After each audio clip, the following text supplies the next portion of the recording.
A salvação realmente importa para você? Porque hoje nós vivemos uma vida que não reflete o nosso desejo de morar no céu. Nós vivemos uma vida hoje onde a nossa felicidade é baseada e centrada nos padrões do mundo.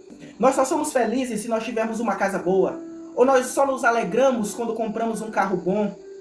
Mas quando as dificuldades vêm, e as afrontas e as perseguições, nós simplesmente nos esquecemos que vamos um dia morar no céu ao lado de Jesus. E se nós não estamos vivendo para o céu, se nós não estamos vivendo para a eternidade ao lado de Jesus, para que vale a pena viver? Para que ser crente, se nós somos crentes hoje e experimentamos tudo do mundo e a nossa felicidade está baseada nessas coisas? Hoje eu vou te falar de um homem a quem Deus deu tudo, em todas as áreas de sua vida. Ele foi abençoado. Em todas as áreas da sua vida, Deus o engrandeceu.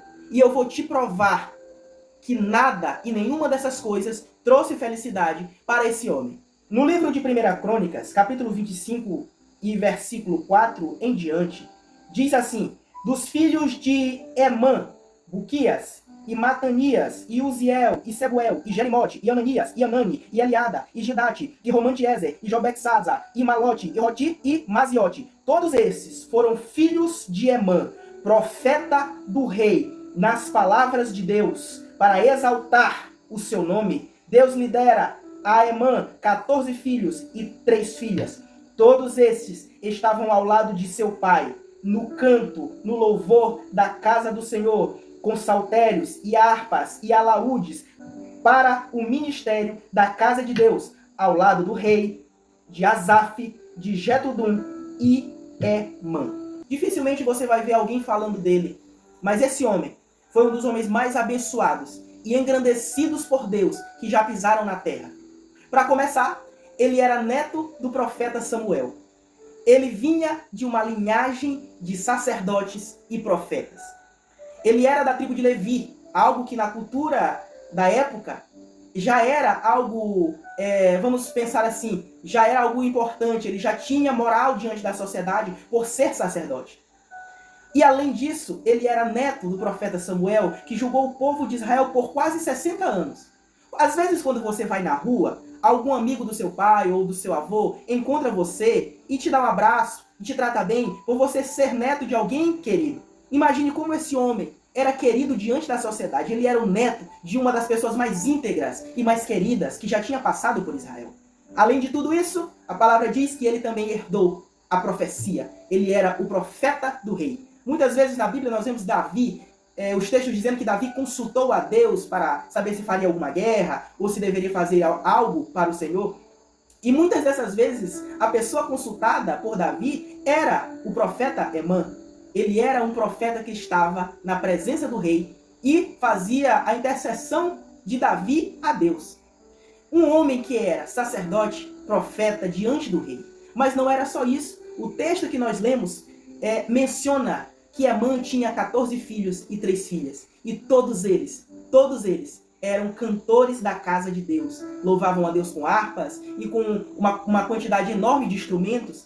E diz que eles também eram ministros na casa de Deus. Nós, às vezes, nossos pais, os pais dos nossos pais, tiveram muitos filhos, mas poucos, na verdade, escolhem o caminho do Senhor. E é uma grande tristeza para um pai ter o seu filho desviado, ter o seu filho longe dos caminhos do Senhor. Mas Emã não sabia o que era isso. Ele tinha todos os seus filhos na casa de Deus, todos eram levitas, todos eram sacerdotes e todos ministravam na presença de Deus. E além disso, nós lemos o texto e vemos que Emã era o líder, o chefe dos cantores do templo.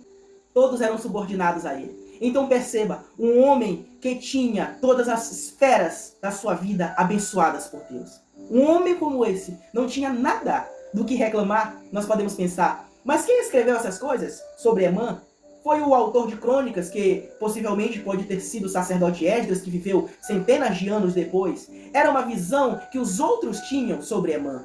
Emã, um homem abençoado. Emã, um homem cheio de filhos que ministram na presença do Senhor. Emã, o homem que está sempre na presença do rei, trazendo as palavras de Deus a Davi, a Salomão. Essa era a visão que os outros tinham dele. Mas como Emã se via? Como ele falava de si mesmo quando estava diante de Deus? Emã supervisionou muitos salmos. Ele era como se fosse uma espécie de editor. Os filhos de Corá, os filhos de Asaf, os seus próprios filhos levavam salmos para que ele analisasse ali antes desses salmos serem cantados na casa de Deus. Mas nós temos registro apenas de um salmo que Emã escreveu. E eu queria que você meditasse comigo nesse salmo, que é o Salmo 88. Porque a minha alma está cheia de angústia e a minha vida se aproxima da sepultura. Posto estou entre os mortos e os feridos de morte. Puseste-me no mais profundo abismo das profundezas. Emã começa a se descrever para Deus como um homem cheio de angústias, um homem sem forças, excluído dentro de um abismo, rejeitado, aflito e sem ninguém. Onde estavam os filhos de Emã quando ele estava escrevendo esse salmo? Onde estava sua esposa? Onde estavam seus amigos? Onde estava Davi nesses momentos de angústia? O Salmo 88 é considerado pelos teólogos e rabinos como o salmo mais triste da Bíblia. Porque quando os outros escrevem salmos, eles podem até dizer que estão em angústia, podem até dizer que estão em trevas, mas do meio para o final eles começam a dizer: mas Deus está comigo, mas Deus é a minha salvação, mas Deus irá virar o meu cativeiro. Mas Emã não faz isso no seu salmo. Ele inicia e termina o salmo dizendo que é um homem derrotado, um homem que não sabe mais o que fazer. Na maioria das vezes, como os outros nos olham, não é como nós nos vemos e como nós nos descrevemos para Deus e como Deus nos vê. Quem imaginaria que um homem tão bem-sucedido, cheio de filhos na presença de Deus, seria um homem tão angustiado, um homem tão triste, um homem que, se você analisar cuidadosamente o Salmo 88, você vai ver que é um homem que está em uma depressão profunda. Alguém que não tem mais vontade de viver. Você pode estar passando por isso. As pessoas podem olhar para você e dizem: olha, mas ele está na igreja, ele canta na igreja, ele adora a Deus, ele sorri, ele chora na presença de Deus. Mas ninguém sabe como está o teu coração. Talvez você está hoje como Emã, sem forças, se sentindo excluído, se sentindo dentro de um abismo profundo, rejeitado e sem ninguém. E por mais que as pessoas olhem para você e tentem dizer: mas você tem tudo para ser feliz. Você tem tudo para ser feliz e para se alegrar. Mas nós sabemos que não é bem assim.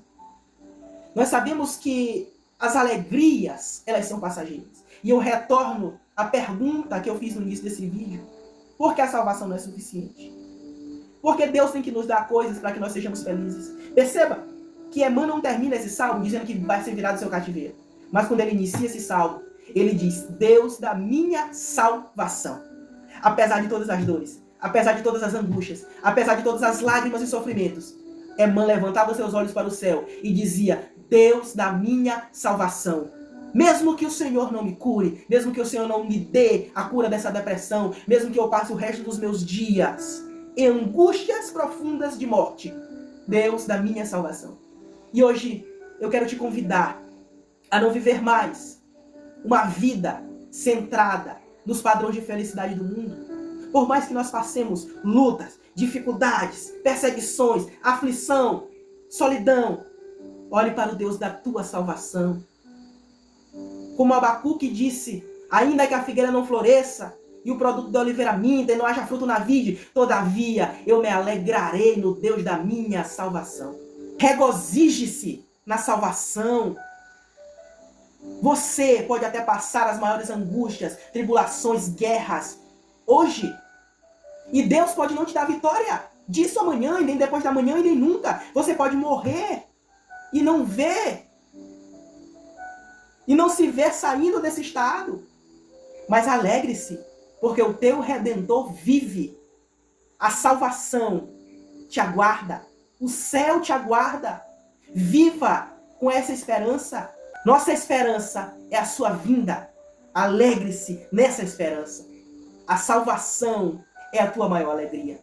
Por mais que enfrentemos lutas e dificuldades e tudo mais, levante os teus olhos para o céu e diga: Deus da minha salvação. Não importa se o Senhor não me tirar dessa situação. Não importa se até o meu último dia eu tiver que chorar lágrimas e viver angustiado. O que importa é que quando eu fechar os meus olhos e o Senhor Jesus me levar para o céu, eu estarei ao lado dele para sempre. Alegra-te na tua salvação.